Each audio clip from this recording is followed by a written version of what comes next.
welcome to the Comic Book Girl 19 show! Welcome! And today we're going to talk about comics for Nooblers. That's right. Have you ever wanted to get into comic books but didn't know where to start? This is going to be your how-to guide.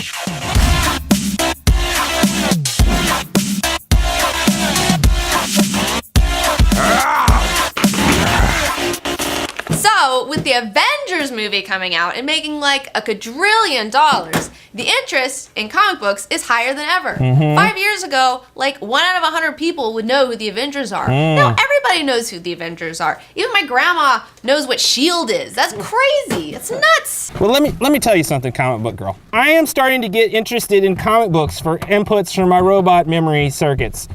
But how do these comic books compare to the movies that I like? I mean, aren't comic books really just made for kids and unintelligent robots? Well, when comic books first started out, they kind of were written for kids. They were very, very simple. But now I feel like comic books have really grown up with our generation. I mean, a lot of our viewers were teenagers in the 90s. And comic books were kind of like teenagers in the 90s. A lot of ridiculous, impossible guns, crazy muscles, TNA everywhere. Well, mostly T. Anyways, today, comics are out of college, just like we are. They're more introspective, they're self-realized. So what you're saying is that comic books today is one of the greatest times in their history, and it's certainly the most evolved time in comic books history. It's certainly the most evolved time in comics history. Okay, well, let me tell you something. I loved the Avengers movie, and this has made me want to know more about comic books, and I want to know more about Iron Man, but I don't know where to start. I hate being a comic book noobler. It's so lame. You make fun of me all the time. I do. Where did you start? How did you first get into comic books? Well, I got into comic books through the Saturday morning cartoon show of X-Men. I was obsessed with that shit, and there was no turning back after that. So I sought out my local comic book store. So, to start out with Robot, I would definitely say seek out your robot-friendly local comic book shop. Yeah, you know what? I want to get into some like badass shit. I want to start reading something that's really cool. But you know what? I did go to a comic book store, and I looked at the shelf, and there were all these comic books. There's like hundreds of titles, and I don't even know which ones Iron Man are in. I mean, there's like issue 134 here, issue 300 here. I'm intimidated. It's too much input. Too much input. Too much input. Robot, calm down. Calm down. All right, take it easy. That's why I'm here. That's why we're doing this. I'm gonna help you learn how to calmly navigate the sea of comic books. Okay. Getting into comics, a how-to guide by Comic Book Girl 19. Number 1, pick a character/team or find a writer you are interested in and build from there. So say you want to get into the X-Men like I did, or Iron Man like the robot does. Well, it can look like a daunting task. There are decades of history.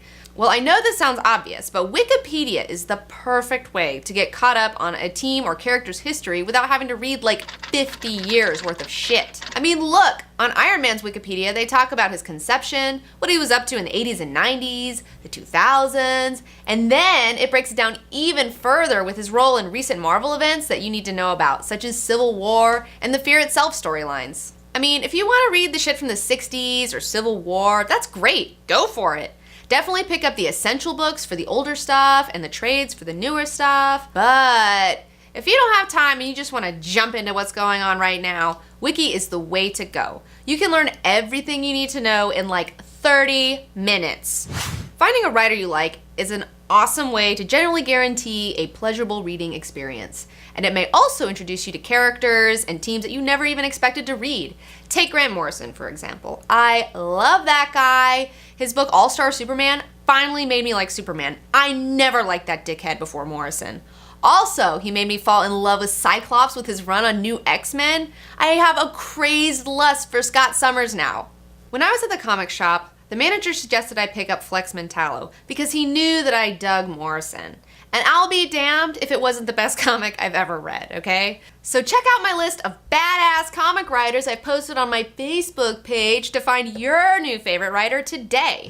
Number 2, decide what type of a reader you want to be. A monthly issue reader or a trade paperback reader. There are ups and downs to each one. I am a monthly issue reader. I pick up my monthly titles every Wednesday, the day when comics come out.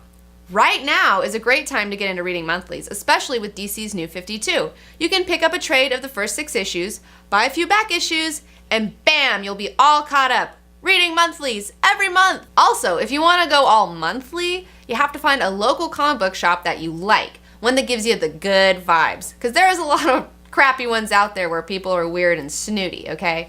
I consider my comic shop, Earth 2, as a safe house. I go there not only to buy my shit, but also to bitch and banter and have a great time with my friends, talk about X-Men, whatever. Plus, I get good suggestions from the people that work there, okay? They let me know about cool new titles that are coming out, and they also tell me about toys and posters, and they have all this other crazy stuff there that I would have never known about otherwise. It's just a great experience. Or you can choose to be a trade paperback person, someone who waits for issues to be collected into a book format.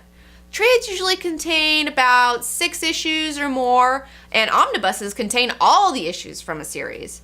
Trades are great because you don't have to deal with these willy-nilly comics or bags and boards, but you do have to wait for them to be published after the issues have already been put out. Mainstream publishers like Marvel and DC are pretty good about putting their trades out in a timely manner. But indie publishers sometimes take longer than you might want to wait, and sometimes they don't ever publish a trade and you'll have to wait forever. Also, you don't have to go to a comic shop to buy your trades. You can go on Amazon, and sometimes you're gonna have to go on Amazon. You're not gonna have a choice because they're not gonna have what you need. But you'll definitely miss out on a whole comic book nerd experience if you go that lonely route, and that's such a bummer. Quick tip, if you decide to get out of your little Noobler shell and go to the comic book store, try not to go to the giant mega comic book store in town, okay? Because that shit can be really overwhelming, even for me. You might want to try to find a smaller venue where you can get the attention of one of the 3 guys that work there, so if you have any questions or you need help, you can get it. Quick tip, pick up a Marvel or DC character encyclopedia because that shit is awesome. When you get bored of watching another shitty singing show, you can pick up this coffee table book and discover obscure characters like Matter Eater Lad and find out everything you wanted to know and more about a well-known character like Cyclops or Wolverine. They're all in there. I know! I'd much rather read a Marvel encyclopedia than watch all the crap TV they have on now. I mean, it's all this American Idol, all these shit reality shows that appeal to the least common denominator, all this mainstream stuff. I wish comic books would come out of the shadows and be more mainstream. I wish they would kick Kim Kardashian's fat ass to the moon. Fuck yeah, I'd rather watch Keeping Up with the Captain Britain Corps. Well, not really, but still, you know what I'm saying. Right, well, point being, I wish comic books were more mainstream. Well, you might wish they were more mainstream, but I'd never want them to do that. I don't ever want them to be overpopularized. In my opinion, it's a good thing that comics aren't bigger than they are. I don't mind the movies and cartoons. Hell, that's how I got into comics. But I like being a part of the culture that actually reads comics. You have to earn your knowledge and craft your opinions. I was awarded cool points at the comic book store the other day for knowing and loving Bill Sienkiewicz's artwork, and that made me feel extra rad. Becoming a part of this culture definitely takes an effort, I'm not gonna lie, but it's work that I enjoy doing. I like that comics don't come to you, that you have to go to them, seek them out, dig for cool shit, find the gems. That's why I do this whole show, because I fucking love comics. Also, do you really want Marvel and DC to start worrying about the mom demographic or the bro demographic? Ugh, not me, okay? I want to keep those assholes solely worried about the comic book nerd demographic. Otherwise, this shit's gonna get watered down and ruin an important part of my life. I mean, comics have gotten me through some of the roughest times growing up and still today. Alright, so imagine your mom calling you, wasting your Boost Mobile minutes, okay, asking you what the difference between shield and sword is, okay? That shit would get so annoying. You wanna hear your mom say, I don't like that Emma Frost that Cyclops is dating. She's such a bitch and she wears those slutty clothes. I liked it much better when he was with Jean. She was a nice girl. I don't want comics to end up like Facebook, okay? It started out all right. It was you and your friends showing pictures of you and everybody high-fiving. Now your fucking mom and your dad and some weird great uncle you never even heard of are on there. It's awful. There's advertisements everywhere. I don't want any of that. Like, there's all these people posting pictures of food and babies. It's like baby book. I don't want comics to turn into that. It's a weird paradox. On the one hand, it sucks that comics aren't bigger. The big two can take more chances on weirder books, pay artists and writers more, but on the other hand, because comics don't pay the big bucks like movies and TV, that leads me to believe that the people who work in the industry do it because they love it. Take Joe Hill and Joss Whedon. Those guys don't need to write comics. They make a great living. But they write comics because they love comics. And that's great for the medium. And that's great for me and you. Geez, I never thought about it like that. You know what?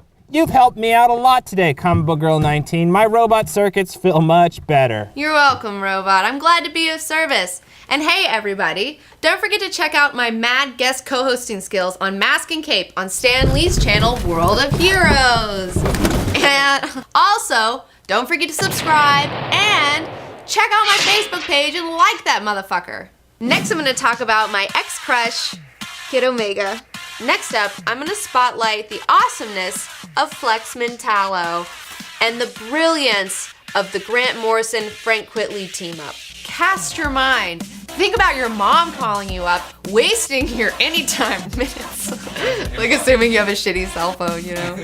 Wasting your Boost Mobile minutes. Okay, alright. Jar Jar is the key to all of this.